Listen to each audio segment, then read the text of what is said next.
हाय student, good morning. अपन क्या पढ़ रहे हैं बेटा? इनवर्स मैट्रिक्स, व्युत्क्रम आव्यूह। इसमें अपन क्या पढ़ रहे हैं? आज का टॉपिक पढ़ेंगे बेटा कि जो हमने डिटर्मिनेंट पढ़ रखा है इसके कुछ एप्लीकेशन है, इसके अनुप्रयोग है अपने पास कि डिटर्मिनेंट की सहायता से अपन क्या क्या और काम कर सकते हैं। ऐसा नहीं कोई डिटर्मिनेंट का वैल्यू आपने निकाल दिया बस डिटर्मिनेंट का काम हो गया।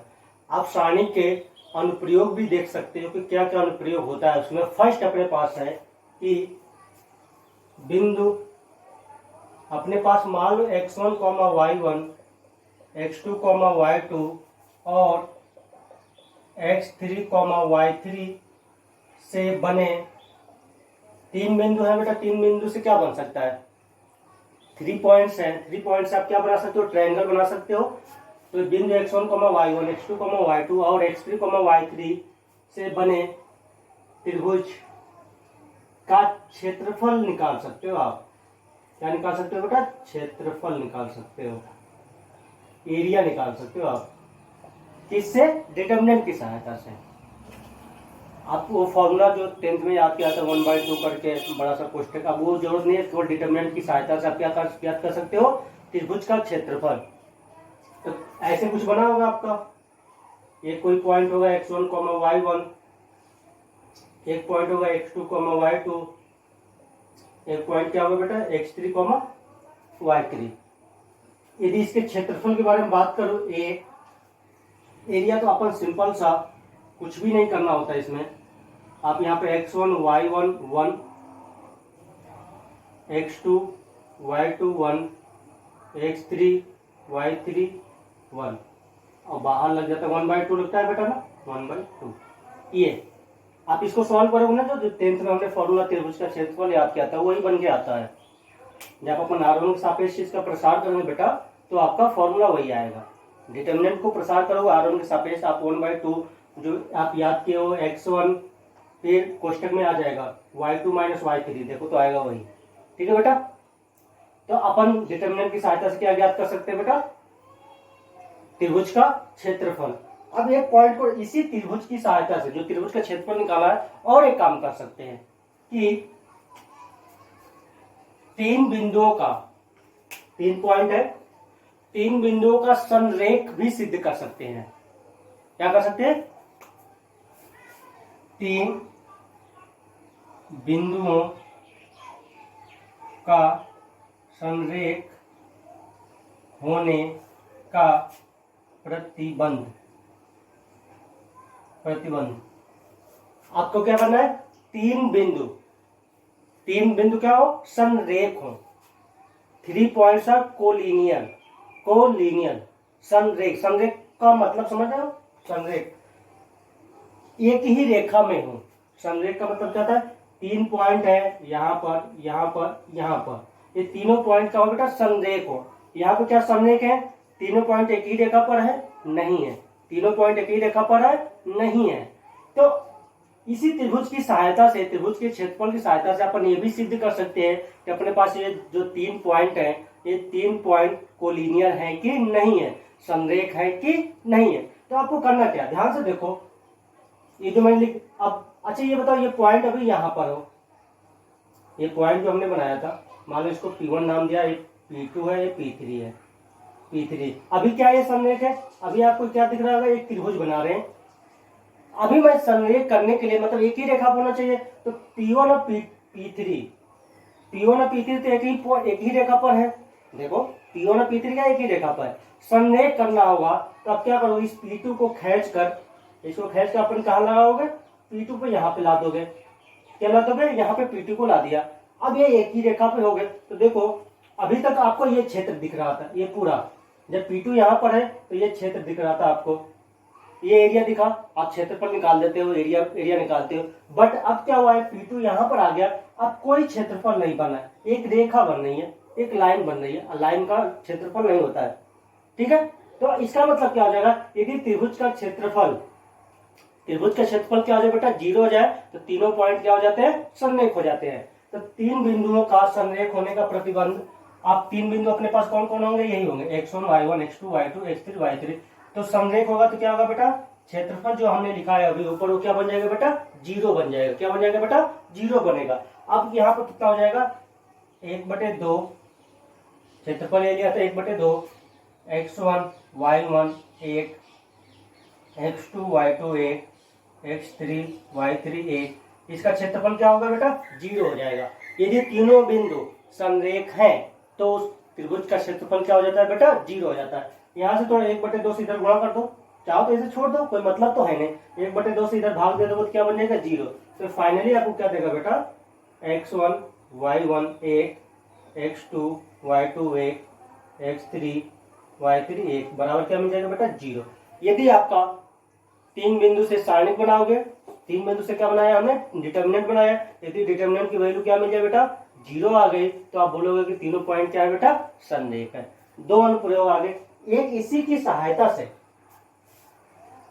थर्ड एक आता है अपने पास कि दो बिंदुओं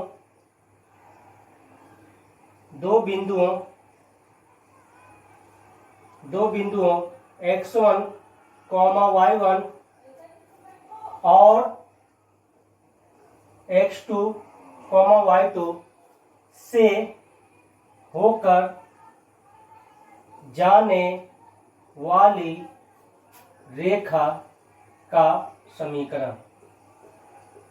मतलब 2 पॉइंट है अपने पास, 2 point x1, y1 and x2, y2 से होकर पास होने वाली लाइन का समीकरण, रेखा का समीकरण, सरल रेखा का समीकरण। सॉरी यहाँ पे लिख देना चाहिए रेखा या सरल रेखा लिख देना चाहिए था।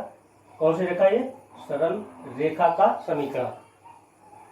अब इसी डिटर्मिनेंट की सहायता से अपन क्या ज्ञात कर सकते हैं बेटा? देखो इसका समीकरण मैं यहाँ ऊपर लिख दूंगा, ठीक है ना?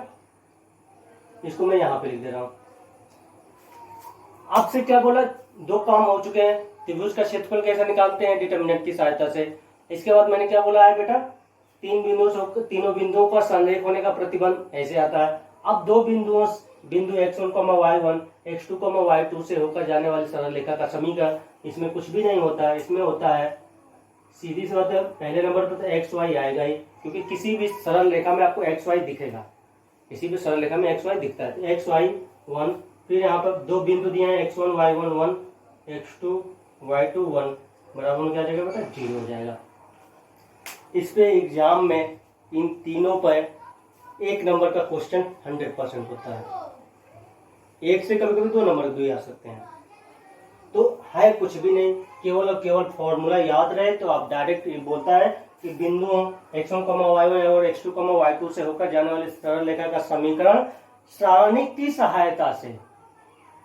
आप पता चला 11th में तुमने पढ़ा है ना, y1 minus y minus y1 बराबर में y2 माइनस y1 बटे x2 minus x1 x minus x1, या आपको m दिया हो तो कैसे निकालते हैं, सब कुछ याद है।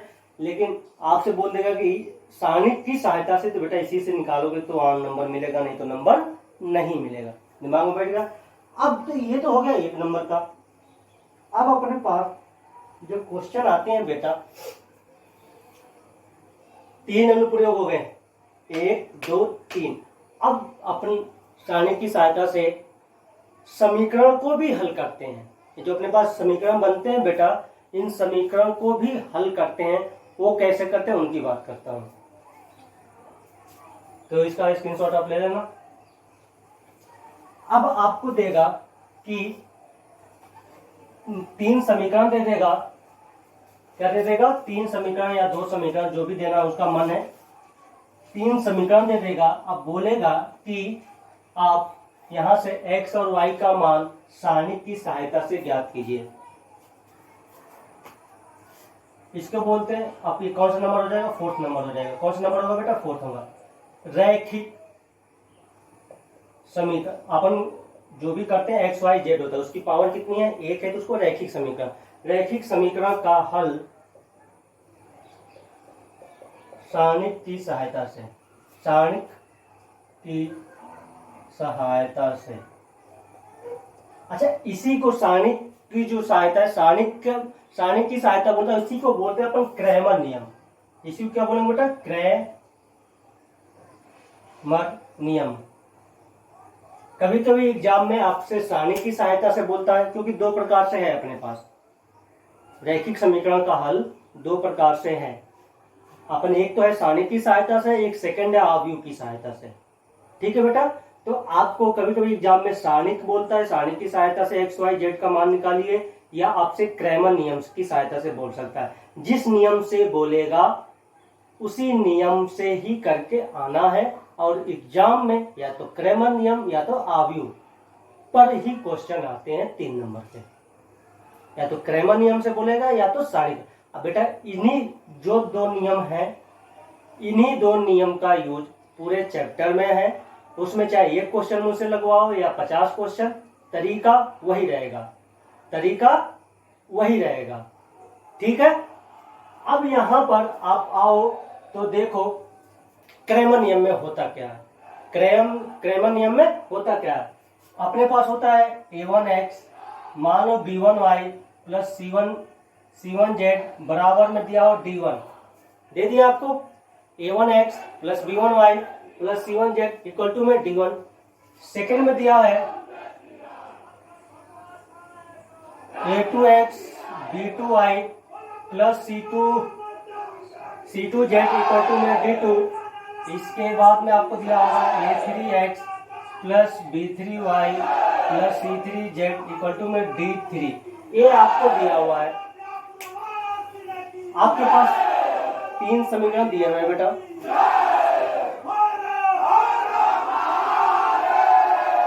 आपको फर्स्ट, सेकेंड, थर्ड 3 समीकरण दिया है।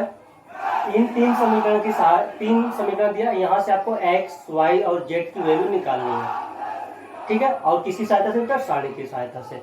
इसमें बेटा क्या करते हैं, ये आसान है। ये क्या है, आसान है। आव्यूह सिद्धांत से आपको थोड़ा सा कठिन पड़ जाता है। इसमें क्या करना पड़ता है, आपको डिटर्मिनेंट बनाने पड़ते हैं। क्या बनाने पड़ते हैं, डिटर्मिनेंट बनाने पड़ते हैं। अब डिटर्मिनेंट बनाते कैसे, इस पे फोकस करते हैं। ध्यान से सुन लेना और समझते रहना, सीखोगे तो हो जाएगा, नहीं तो ये कठिन हमेशा लगेगा। जब भी आपको कॉन्सेप्ट सिखाया जाता है तो कॉन्सेप्ट पे आपको ध्यान होना चाहिए कि वही आपका फॉर्मूला आपका क्वेश्चन में होगा। जो मैं सिखाऊंगा यही काम आपको क्वेश्चन में करना है। तो आप सीख लो, फॉर्मूले सीख लेते हो तो फिर क्वेश्चन में 1 2 3 आ जाएगा। इस a1 b1 c1 की जगह पर क्या आ जाएगा, कोई अंक आ जाएंगे, कोई नंबर आ जाएंगे। ठीक है बेटा, अब अपन क्या करेंगे, इसमें 4 सारणिक बनेंगे। किसमें कितने बनेंगे, 4 बनेंगे। देखो कैसे बनाऊंगा, डेल बनाते हैं। क्या बनाते हैं बेटा, डेल। ये बनता है अपना, इसको मैं लिख दे रहा हूं अचर के लिए। किसके लिए बेटा, अचर के लिए। किसके लिए बेटा, अचर के लिए। अचर कौन है, d1 d2 d3। मैं इसलिए लिख देता हूं कि बच्चे भूले ना, कंफ्यूज मत हो। अब देखो मैं जो बोल रहा हूं उसको दिमाग में बैठा लेना। डेल अपन तो एग्जाम में डेल बराबर लिखेंगे, अचर के लिए लिखने की जरूरत नहीं है। ये आपको समझाने के लिए है कि भूल मत जाओ। तो डेल लिखेंगे अचर के लिए। जिसके लिए लिखते हैं वो गायब रहता है डिटर्मिनेंट से। सारणिक से जिसके लिए लिखते हैं, जिसके लिए सारणिक अपन बनाते हैं, वो क्या होता है, गायब होता है। अपने पास यहाँ जब सारणिक बनाऊंगा तो d1 d2 d3 क्या हो जाएगा बेटा, गायब होगा। वो सारणिक में नहीं आएगा। तो आएगा केवल a1 a2 a3, बस इनके गुणांक लिखने हैं, कोफिशिएंट लिखने हैं। सीधी लाइन, ये सीधी लाइन में, सीधी लाइन में कोई कंफ्यूजन नहीं है। a1 a2 a3। दूसरे वाले सेकंड कॉलम में आएगा b1 b2 b3, b1 b2 b3। फिर थर्ड वाले में आएगा c1 c2 c3। ये हो गया। डेल किसके लिए लिखा है बेटा, अचर के लिए लिखा है। डेल किसके लिए लिखा है बेटा, अचर के लिए लिखा है। अब ऐसे बनाएंगे अपन डेल 1। क्या बनाऊंगा बेटा, डेल 1 वो x के लिए लिखा जाता है। किसके लिए लिखा जाता है बेटा, x के लिए लिखा जाता है। किसके लिए लिखते हैं बेटा, x के लिए लिखते हैं। अब क्या होगा x के लिए, ध्यान से देखना, मैंने बोला ना जिसके लिए लिखते हैं वो गायब रहता है। जिसके लिए लिखा जाता है वो क्या होता है बेटा, गायब होता है। तो इसमें क्या है, x के लिए लिख रहा हूं तो पक्का a1 a2 a3 गायब होगा। अब जो गायब होता है उसी की जगह पे ये d1 d2 d3 आता है। आप x के लिए लिख रहे हो तो a1 a2 a3 है, तो ये गायब होकर क्या मिलेगा आपको, d1 d2 d3। तो a1 a2 a3 की जगह पे क्या आएगा बेटा, d1 d2 d3। और बचे हुए दो ऐसे ही लिखे जाएंगे, b1 b2 b3 c1 c2 c3। ये हो गया। अब किसी के लिए भी लिख रहा हूं, आप कंफ्यूज नहीं होंगे। आप मानो मैं डेल्टा टू बोलूं, अब डेल्टा टू वाई के लिए होगा, क्या होगा, वाई के लिए होगा। अब वाई के लिए लिख रहा हूं तो पक्का वाई के गुणांक गायब होंगे, तो कौन गायब होगा, b1 b2 b3, ये गायब होगा, इसकी जगह पर क्या जाएगा, d1 d2 d3। तो अभी तो कौन गायब होगा, वाई, तो वाई तो सेकंड नंबर पे है, तो ये गायब होगा, पक्का है, ये वाला गायब होगा, तो a1 a2 तो अपनी जगह पर रहेंगे।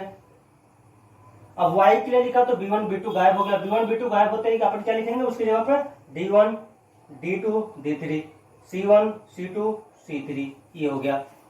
नेक्स्ट आते हैं अपन जेड के लिए, किसके लिए, डेल 3, ये क्या बनेगा, जेड के लिए बनेगा, तो डेल 3 बनेगा बेटा जेड के लिए। अब जो गायब जो है उसके लिए गायब होगा, तो यहाँ पे c1 c2 गायब होगा, इसके जगह पर क्या जाएगा, d1 d2 d3, a1 और b1 तो ऐसे ही रह जाएंगे, ये बन गया अपना a1 a2 a3, b1 b2 b3। अब c1 c2 c3 गायब होगा, तो क्या आ जाएगा उसकी जगह पर, d1 d2 d3, ये आ जाएगा। अब जब ये सब लिख लेंगे तो इसके बाद आपको कुछ भी नहीं करना होगा, थोड़ा सा मैं देख लूं, हाँ सही, सब कुछ सही है। अब आपको x y z की वैल्यू निकालनी है, क्या निकालनी है बेटा, x y z की वैल्यू निकालनी है। तो वहां से आप अब क्या करोगे, सीधी सी बात है, शायद मेरे ख्याल से x इक्वल टू होता है, हाँ सही है। अब क्या होगा, मेन कहानी बस यहाँ तक है, थोड़ा सा अभी फर्स्ट टाइम जब बताया था तो आपको लग रहा होगा कि हाँ क्या क्या है, जब अपन लिखने लगते हैं, जो मैंने क्या बताया, जिसके लिए लिखते हैं वो क्या होगा, गायब होगा। हमने अचर के लिए लिखा, अचर गायब कर दो। अब जब x y z में लिखते हैं तो x गायब होगा, तो उसके जगह पर d1 d2 d3, जो लाइन गायब करोगे उसके जगह पर क्या आ जाएगा, d1 d2 d3 आ जाएगा। अब आपको x का मान निकालना है, क्या निकालना है, x का मान, तो कुछ भी नहीं होता है, डेल 1 x के लिए निकाला था ना, डेल 1 बटे में डेल, ऐसे y बराबर हो जाएगा डेल 2 बटे में डेल, ऐसे z बराबर क्या हो जाएगा बेटा, डेल 3 बटे में डेल, ये हो जाएगा। अब देखो इन तीन समीकरणों को नॉर्मल जो हमने 10th में पढ़ा है उससे सॉल्व करो, ऐसे सॉल्व करो। जब अपन डिटर्मिनेंट सॉल्व करने में मजाक हो चुके हैं, 4 डिटर्मिनेंट निकालने हैं, तुरंत निकल जाएगा। अब तुरंत आपका क्या हो जाएगा बेटा, सॉल्व हो जाएगा। समझ गए बात को। अब इसमें क्या है, थोड़ी सी कहानी यह है कि फर्स्ट में कुछ पॉइंट है, कुछ एक पॉइंट है, जैसे होता है ना, आपने देखा होगा अद्वितीय हल होते हैं, अनंत हल होते हैं, सुना होगा। तो यदि आपका डेल बराबर 0 नहीं है, नीचे क्या है बेटा, 0 नहीं है, तो इनके हल क्या होंगे, अद्वितीय होंगे, यूनिक होंगे। हल क्या होंगे बेटा, अद्वितीय होंगे। इस पे का तो क्वेश्चन इसलिए बता दे रहा, अद्वितीय होंगे मतलब अलग अलग मान आएंगे, जो भी आएगा अद्वितीय होंगे, यूनिक होंगे। अब इसमें से आपके पास यदि डेल बराबर 0 हो जाए, डेल बराबर 0 हो जाए और साथ में आपके डेल 1 डेल 2 डेल 3 बीच क्या मिल जाए, 0 मिल जाए, तो उसके अनंत हल होते हैं। क्या होते हैं बेटा, अनंत हल होते हैं। इसमें और कुछ लिखा है, मैंने लिखने के लिए किताब में तो और कुछ लिखा है, डेल बराबर 0 नहीं है तो सुसंगत होगा। हल क्या होगा बेटा, सुसंगत होगा। हल क्या होगा बेटा, सुसंगत होगा। और क्या होगा, अद्वितीय हल होगा। सुसंगत होगा, बुक में थोड़ा पॉइंट दिया होगा, आप देख लेना, ठीक है।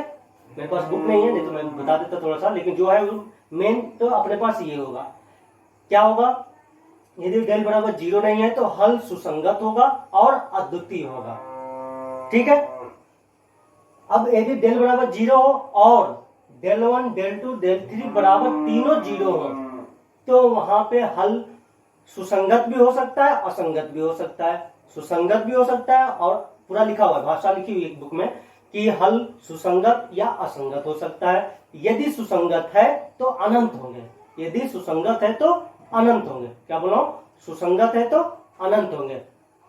मतलब इस जब डेल 1 बराबर डेल बराबर 0 और डेल 1 डेल 2 डेल 3 बराबर 0 हो तो हल सुसंगत भी हो सकता है, असंगत भी हो सकता है। सुसंगत होगा तो अनंत होगा, सुसंगत होगा, सुसंगत में ही आपको हल मिलते हैं, असंगत में नहीं मिलता है।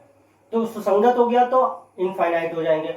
अब लास्ट में थर्ड पॉइंट है बेटा, थर्ड पॉइंट में यदि आपका डेल बराबर 0 हो डेल बराबर क्या हो बेटा, 0 हो, और इनमें से कोई एक 0 ना हो, और del 1 comma del 2 comma del 3 में से कोई एक शून्य ना हो, 0 ना हो, शून्य ना हो। इसका कहने का मतलब क्या है, कोई एक हो सकता है, 2 ना हो सकता है तीनों ना हो, लेकिन कोई एक 0 नहीं हुआ तो होगा क्या, मान लो आपका डेल 1 बराबर 0 नहीं है, डेल 1 बराबर 0 नहीं है और डेल बराबर क्या है बेटा, 0 है, तो तुम सोचो x का मान क्या आएगा। डेल 1 बराबर 0 नहीं है, माइनस एक है, नीचे 0 आ गया, ये क्या होगा, इनफाइनाइट हो जाएगा, क्या होगा, इनफाइनाइट होगा। अब तुम x का मान कहीं किसी एक में रखो तो वहां से y z भी क्या हो जाएंगे, इनफाइनाइट हो जाएंगे।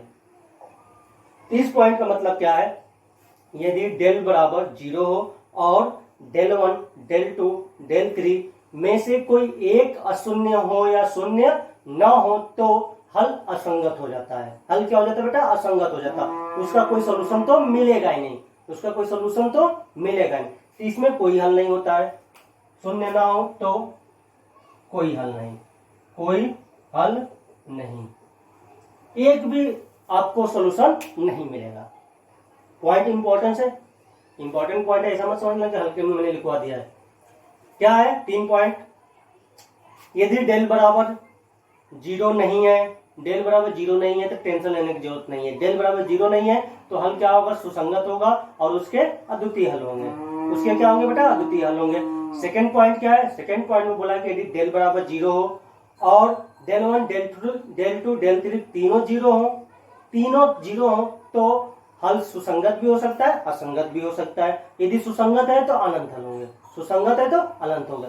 और लास्ट में क्या बोला मैंने, डेल बराबर 0 हो और डेल 1 डेल 2 डेल 3 में से कोई एक नॉन जीरो हो, मतलब एक शून्य ना हो तो हल असंगत हो जाता है, उसका कोई हल नहीं होता है। अब इसमें एक क्वेश्चन कर लेते हैं, अपन ट्राई करते हैं क्वेश्चन कैसे होगा। तो अब मैंने ये लिख दिया बेटा, अब ये बार बार नहीं लिखूंगा, यही काम करूंगा, अचर के लिए लिखूंगा, डेल 1 लिखूंगा, डेल 2 लिखूंगा, फिर क्या लिखूंगा बेटा, डेल 3 लिखूंगा, फिर ये पॉइंट दे रखे हैं, ठीक है बेटा। क्रैमर नियम इसको बोलते हैं, सारणी की सहायता से बोलेगा कि रैखिक समीकरणों को हल कीजिए, रैखिक समीकरणों को हल कीजिए क्रैमर के नियम से या सारणिक विधि से। सारणिक विधि से बोल सकता है या क्रैमर नियम से बोल सकता है। इसमें आपके पास अब मैं क्वेश्चन दे रहा हूं कि अपने पास बुक का क्वेश्चन उठा लेते हो, जिससे आपको क्लियर भी हो जाएगा क्या हो रहा है क्या नहीं होगा, कैसे निकालेंगे। तो अपने बुक में बेटा क्वेश्चन जो दिया हुआ है उस पर बात करूंगा। मोबाइल में क्वेश्चन में ढूंढना कठिन कार्य है।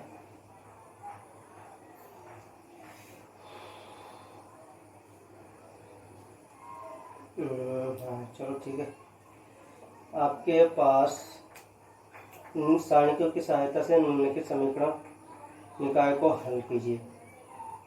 तो अपने पास दे रखा है, चलो उठा लेता हूँ जो चाहूँ।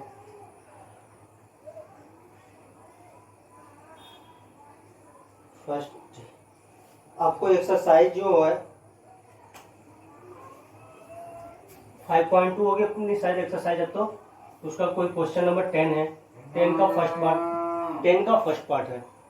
अब ढूंढने जाऊंगा तो बहुत टाइम लग जाएगा, ये मिल गया आपको, यही से मैं करवा दे रहा हूँ। आपके पास दिया 6x plus Y minus 3z बराबर में 5, फिर दिया है x plus 3y minus 2z equal to में 5, फिर दिया बेटा 2x plus Y plus 4z बराबर में 8। आपको इसमें बोला भी है सारणी की सहायता से इसको सॉल्व करना है, सारणी की सहायता से आपको इसको सॉल्व करना है। क्या दिया 6x plus Y minus 3z बराबर 5, x plus 3y minus 2z बराबर 5, 2x plus Y plus 4z बराबर में 8। इसके बाद बोला है कि सारणी की सहायता से इस रैखिक समीकरण को हल कीजिए। तो अपन डेल बनाएंगे बेटा, डेल किसके लिए था, अचर के लिए था, कांस्टेंट के लिए तो अपन डिटरमिनेंट लिखेंगे 6 1 2 1 3 1 माइनस 3 2 4, ये हो गया। अपन डेल 1 लिखेंगे बेटा, डेल 1 कहाँ से मिलेगा, डेल 1 में क्या है वो 6 1 2 गायब होगा बेटा, x के लिए लिखते हैं 6 1 2 गायब हो गया तो क्या मिलेगा 5 5 8। फिर अपने पास क्या जाएगा 1 3 1 -3। अपन क्या करें इसको अलग अलग लिखें क्योंकि यहाँ पे अपन डिटर्मिनेंट की वैल्यू भी निकाल लेंगे जल्दी जल्दी। डेल वन बराबर क्या होगा बेटा 6 1 2 गायब होगा, 6 1 2 गायब होगा तो क्या आएगा बेटा 5 5 8।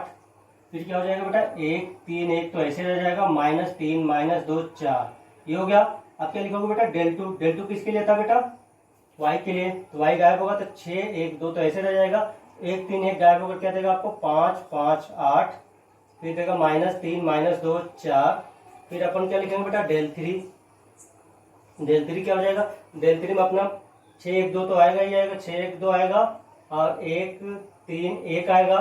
फिर ये गायब होगा -3 -2 गायब होगा क्या आएगा बेटा कहाँ गया 5 5 8 5 5 8। ये हो गया। इन सब के डिटर्मिनेंट का मान निकाल लेते हैं अपन जल्दी जल्दी से।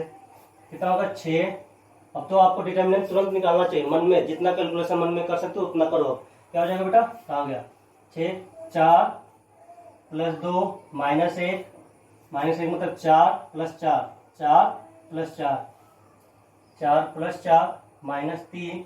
ये कितना हो जाएगा 1 -6 1 -6 1 -6 कितना हो गया बेटा ये हो जाएगा 6 36 हो गया यहाँ से। ये -8 हो जाएगा, ये क्या हो जाएगा -5 -5 मतलब 15। कितना हो जाएगा ये आप इसमें से -8 हटा दो 8 7 7 हो जाएगा, इसमें 7 जोड़ दो 7 जोड़ दो मतलब 7 से 43 हो जाएगा। ये हो गया। डेल वन बराबर कितना हो गया। अब कुछ मिस्टेक कर दिया होगा तो मैं नहीं गारंटी नहीं ले सकता, कैलकुलेशन तो मिस्टेक मुझसे होते रहते हैं। 5 ये हो जाएगा 12 + 2 -1 कहाँ पर गया था यहाँ पर 5 12 -1 लिख लिया। 20 + 16 20 + 16 20 + 16 -3 -3 कितना हो जाएगा बेटा 5 -24 5 -24 5 -24। ये हो जाएगा बेटा 12 12 12 2 14। कितना हो जाएगा बेटा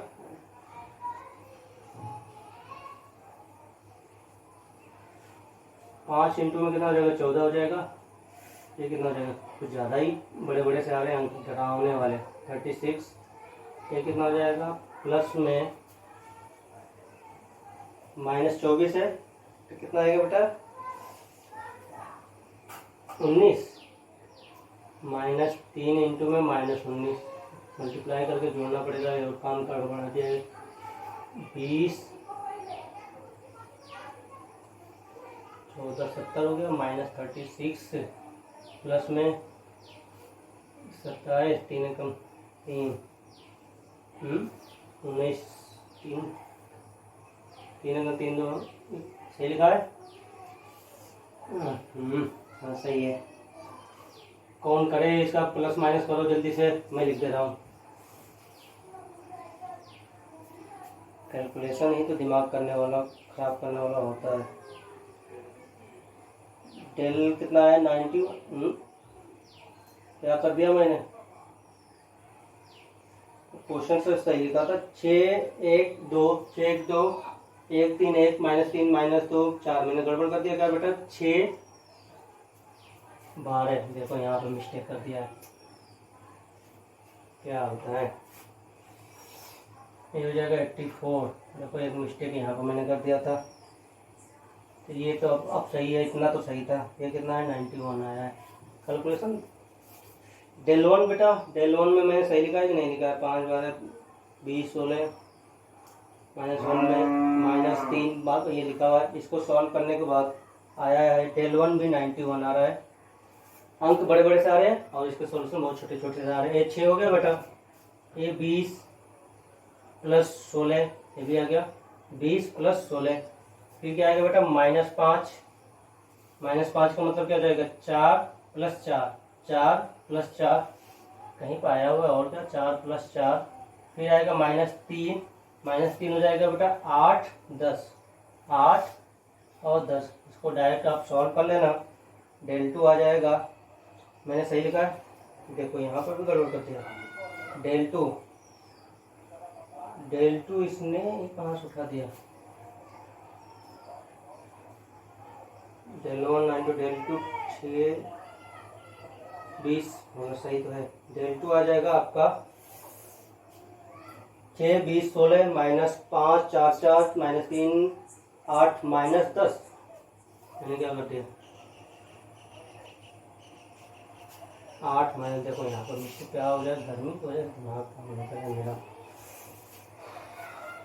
डेल टू हो जाएगा 182, डेल थ्री बेटा 6 24 minus 5 24 minus 5 minus 1 8 8 minus 10 8 minus 10 plus 5 का मतलब क्या हो जाएगा 1 प्लस 1 माइनस 6 1 माइनस 6, अब तो सही लिखा है, इस बार तो गलत नहीं हुआ। 6 24 minus 5 minus 1 8 minus 10 5 plus 5 1 minus 5, ये आ गया 91, ये आ गया बेटा। यही है, आप एग्जाम में देखना बेटा, प्रैक्टिस कर लेना। हम लोग का क्या है, हम लोग को केवल पढ़ाना होता है, कैलकुलेशन आपको करना है, ठीक है। उतारना मत, कैलकुलेशन करना अपने मन से। अब अपने पास आ गया डेल, आ गया डेल वन, आ गया डेल टू, आ गया डेल थ्री। अब आपको एक्स वाई जेड निकालने में कोई टेंशन नहीं लगेगा। हमने क्या लिखा था बेटा, एक्स बराबर डेल वन बटे डेल, डेल वन क्या है, डेल वन भी 91 था, और डेल टू भी आपका 9 नहीं, डेल क्या था 91, ये क्या आ गया बेटा 1 आ गया। आप वाई क्या है, डेल टू बटे डेल, डेल टू क्या आ गया, डेल टू गया 182, और ये तो 91 है, ये तो 2 बार जाएगा। जेड बराबर हो जाएगा डेल थ्री बटे डेल, डेल थ्री कितना आया हुआ है 91 बटे 91 ए, ये आ गया। आप एक काम करना एग्जाम में कि जब आप एक्स वाई जेड को निकाल लेना तो क्या करना कि आप इनमें किसी एक समीकरण में रख के देख लेना संतुष्ट कर रहा है कि नहीं कर रहा है, जिससे आपको पता चल जाए कि हाँ हमने जो आंसर निकाला है वो सही है कि गलत है। कोई सा रख दो, देखो यहाँ पे 1 रखूंगा, 6 प्लस 2, 6 प्लस 2 कितना होता है बेटा 8, और माइनस 1 5 आ गया, बस एक में रख दो, काम हो जाएगा। अब अपन नेक्स्ट लेक्चर में और कुछ बात करेंगे। अब नेक्स्ट में देखो इस पे क्वेश्चन है, आप ट्राई करना। फिर अपने पास एक लास्ट बचा हुआ है कि अब इन्हीं 3 समीकरण का जो हल होगा अपन आव्यूह सिद्धांत से करेंगे। थोड़ा सा इसमें इससे ज्यादा काम पड़ जाता है। ठीक है बेटा, बाय बाय।